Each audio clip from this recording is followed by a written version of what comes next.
In this video, we'll be taking a deep dive into the lore behind one of the more complicated and malevolent Hindu demons in Shin Megami Tensei, Asura. Coming away from this video, I want you to understand the lore and the mythological impacts Asura has contributed to Hindu mythology, as well as their impact to Shin Megami Tensei regarding their designs, appearances, and movesets to how they stack up against Hindu lore. Let's get into it.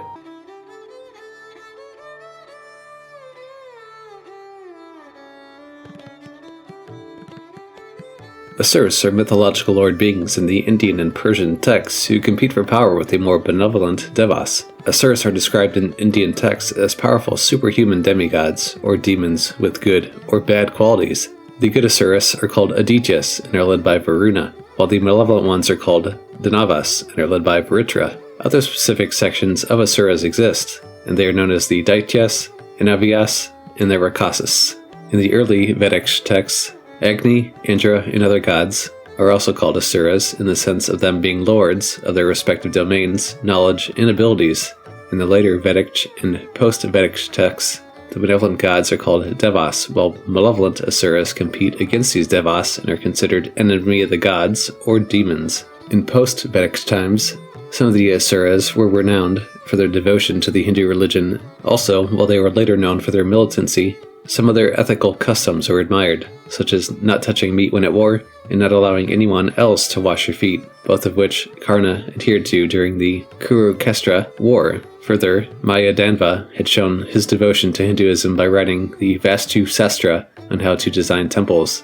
Asuras are a part of Indian mythology, along with devas, yaksha, and rakshasas, and Asuras feature in one of the many cosmological theories in Hinduism. Now that you've been given a brief overview, let's learn about Asura's etymology and historical significance.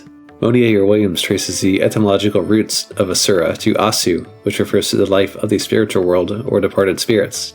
In the oldest verses of the Samahita layer of Vedic texts, the Asuras are any spiritual divine beings, included those with good or bad intentions, and constructive or destructive inclinations or nature. In later verses of the Samahita layer of Vedic texts, Monier-Williams states the Asuras are evil spirits, demons, and opponents of the gods. Asuras connote the chaos-creating evil in Hindu and Persian or Aryan mythology about the battle between good and evil. Bhargava states the word Asura, including its variants Asurya and Asura, occurs 88 times in the Rigveda, 71 times in the singular number, 4 times in the dual, 10 times in the plural, and 3 times as the first member of a compound.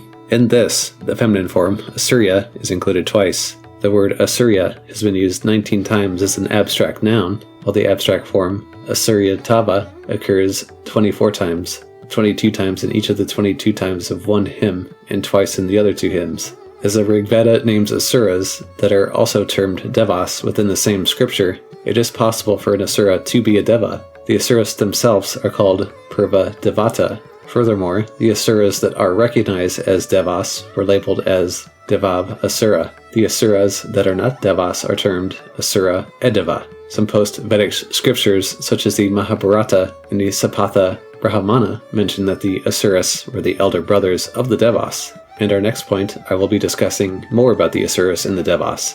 Kaipar calls Asuras a special group of gods in one major Vedic theories in creation of the universe. Their role changes only during and after the earth, sky, and living beings have been created. The sky world becomes that of devas. The underworld becomes that of Asuras. The deity Indra is the protagonist of the good and the devas, while the dragon Vritra, who is also one of the Asuras, is the protagonist of the evil. During this battle between good and evil, creation and destruction, some powerful Asuras side with the good and are called devas, while other powerful Asuras side with evil and are therefore called Asuras. This is the first major dualism to emerge in the nature of everything in the universe. Hale, in his review, states that the Kaipar theory on Asura is plausible but weak because the Vedas never call Vritra, the central character, in Asura, as the text describe many powerful beings. Secondly, Rigveda never classifies Asura as a group of gods, states Hale, and this is a presumption of Kaipar himself. Many scholars describe Asuras to be lords with different specialized knowledge, magical powers, and special abilities, which only later choose to deploy these for good, constructive reasons, or for evil. The former became known as Asura in the sense of devas, the later as Asura in the sense of demons. Kaipar, Brown, Otto, and others are in the school. However, none of them provide an explanation in how, when, and why Asura came ultimately to mean demon. Ananda Kumaraswamy suggested that devas and asuras can be best understood as angel, theogods, and titans of Greek mythology. Both are powerful but have different orientations and inclinations, the devas representing the powers of light, and the asuras representing the powers of darkness in Hindu mythology. According to Kumaraswamy, the titan Asura is potentially an angel or a deva. The angel, by nature, is a titan in Hinduism. Next, I'll discuss Asuras in the Indo-Iranian context of mythology.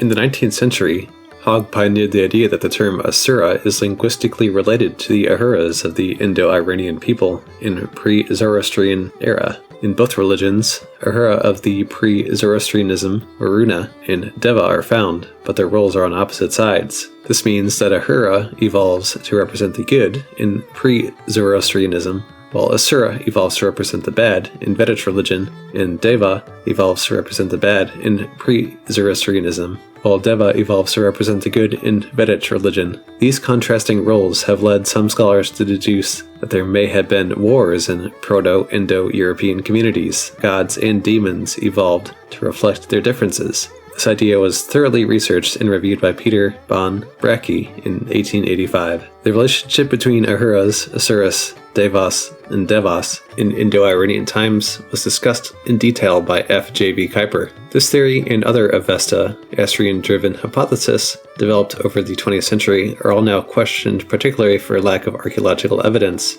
Asko Parpola has reopened this debate by presenting archaeological and linguistic evidences, but notes that the links may go earlier to Uralic language roots. Now that we've discussed the Indo-Iranian context, let's go over the Ahura Mazda and Asura Medhira.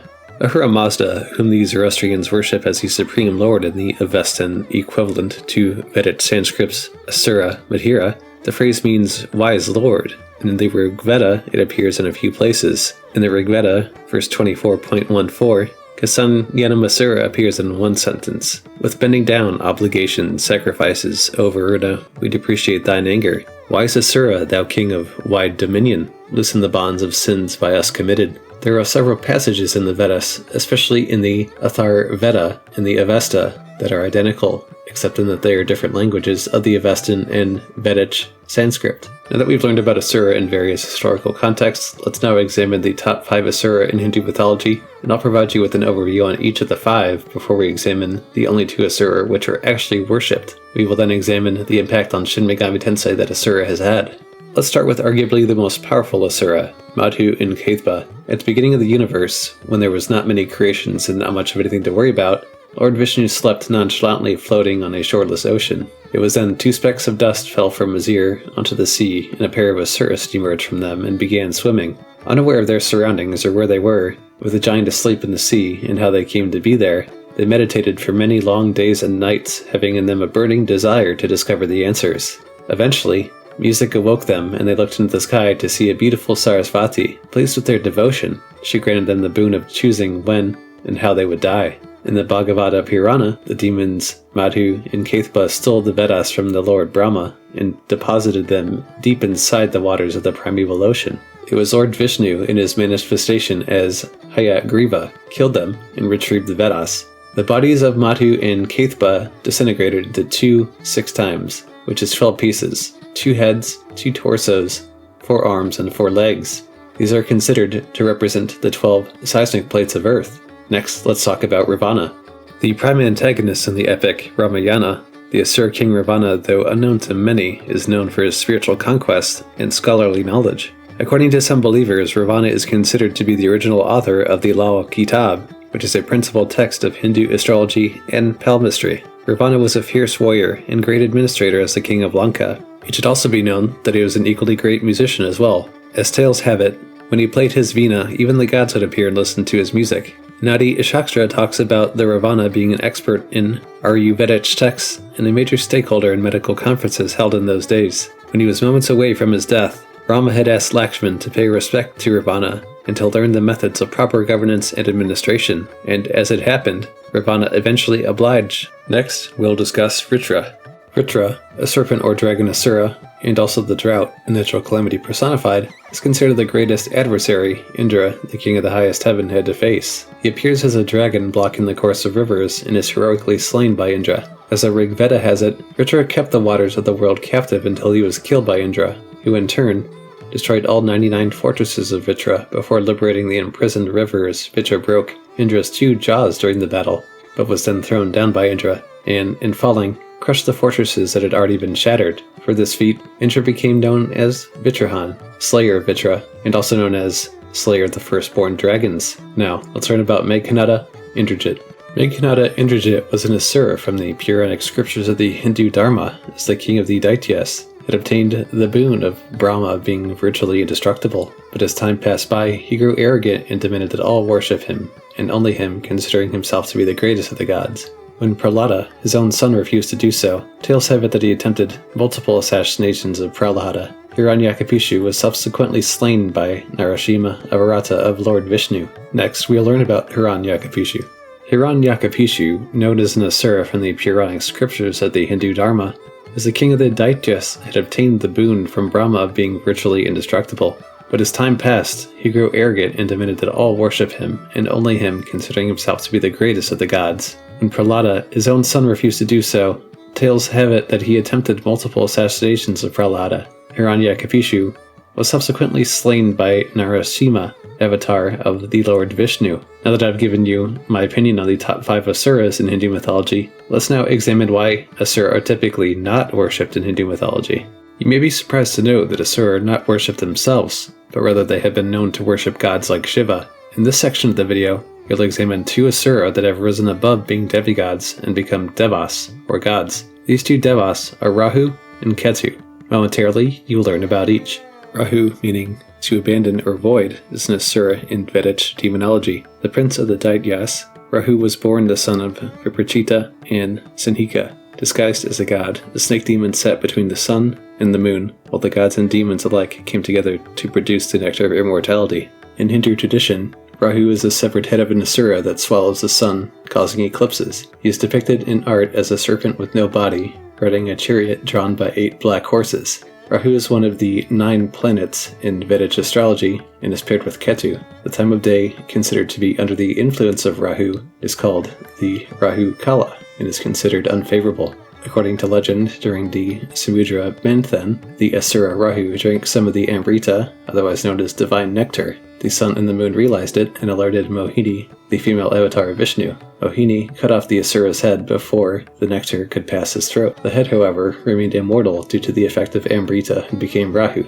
It is believed that this immortal head from time to time swallows the sun, causing eclipses. Various names are assigned to Rahu in Vedic texts, including the chief, the advisor of the demons, the minister of the demons, ever angry, the tormentor, bitter enemy of the luminaries, lord of illusions, one who frightens the sun, the one who makes the moon, the peacemaker, and more. They are known as the bestower of prosperity, of wealth, and the ultimate knowledge. In ancient Tamil astrological scripts, Rahu was considered as an incarnation of Shakti in beastly form. There is a temple dedicated to Rahu, the Naganatha Temple at Tamil Nadu, India. There is a milk Abhishekam every day during the Rahu Kalam to appease Rahu. The milk turns light blue when it flows down after touching the statue of Rahu. This practice has been followed for over 1500 years. Now, let's learn about the other devas, Asura, Ketu. Ketu, the south node of the moon, means a sign or a barrier in Sanskrit. If Rahu is the planet of the worldly desire, then Ketu is a planet of otherworldly desire, or spirituality. Ketu represents the spiritual process of evolution, or the refinement of materialization to spirit. Ketu is considered a worldly malefic and spiritual benefice, as it causes sorrow and loss, which ultimately turns the individual to God. As per the accounts in the Puranas, Rahu is the son of Sirikita and Kasyapa. He was a demon. At the time of distribution of amrita, or nectar of the gods, by Vishnu as Mohini, he had surreptitiously entered into the line of the gods. As soon as Vishnu discovered it, he cut off Rahu's head by his Sudarsana discus. Since then, the head was named as Rahu, and the body was named as Ketu. As per this version, Ketu is only the body of Rahu, hence he is shown like a serpent's tail, whereas Rahu is depicted as only a head. So now that we've covered Asura in its Hindu mythological entirety, let's examine Asura's Shin Megami Tensei impact.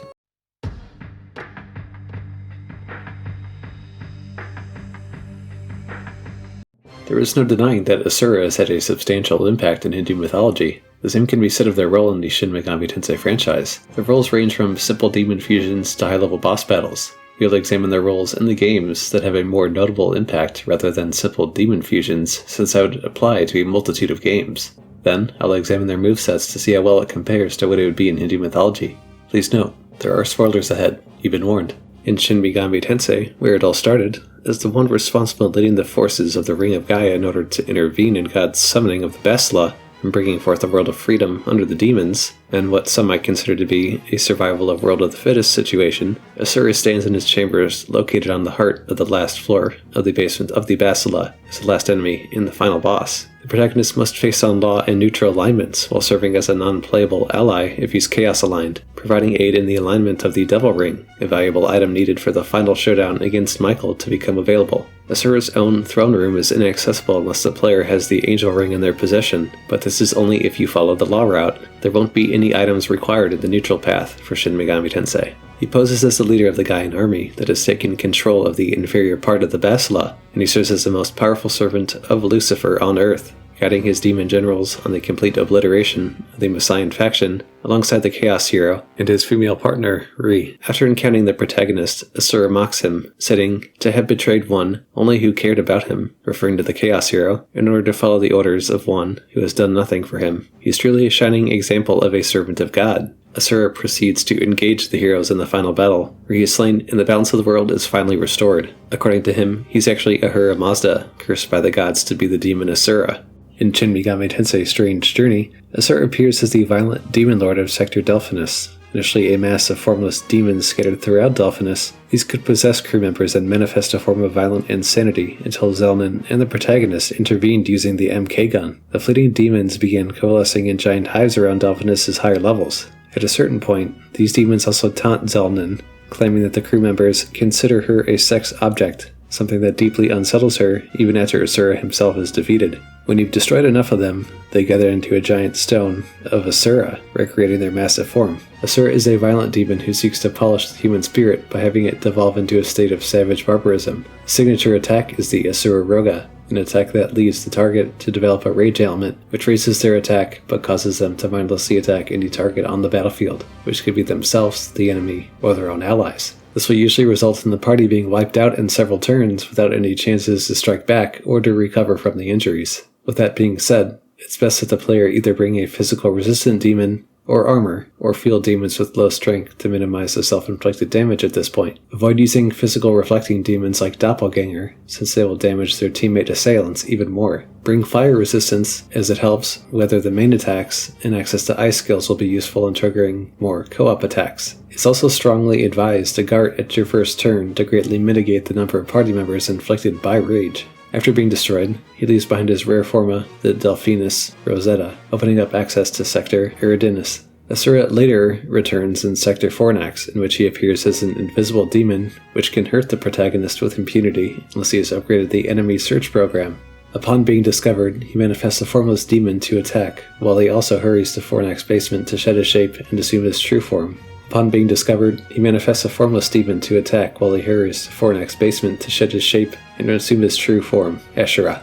Asura appears in the challenge quest Samurai and Hunters United. He has been attacking humans in the Ouija region and has led Nozomi to make a quest for aid and to fight him in the Jokuku region. He appears as a red foe on the map, and he tells Flint to know his place as a human. That'll send him to the land of the dead. As his body starts to crumble at the end of the battle, he expresses his surprise at being defeated by a human. Asura relies heavily on multi-target physical and fire attacks. Having a demon or armor that nulls fire can cause Asura to lose some turns spent attacking, along with a way to take advantage of Asura's ice weakness. Nozomi acts as Flint's partner during the battle. However, this can cause multiple problems. Nozomi will use gun attacks and force skills to attack Asura, both of which he nulls these attacks. Furthermore, if Nozomi is knocked out, the battle ends and Flynn will be forced to meet her in Ueno again before he can resume the battle.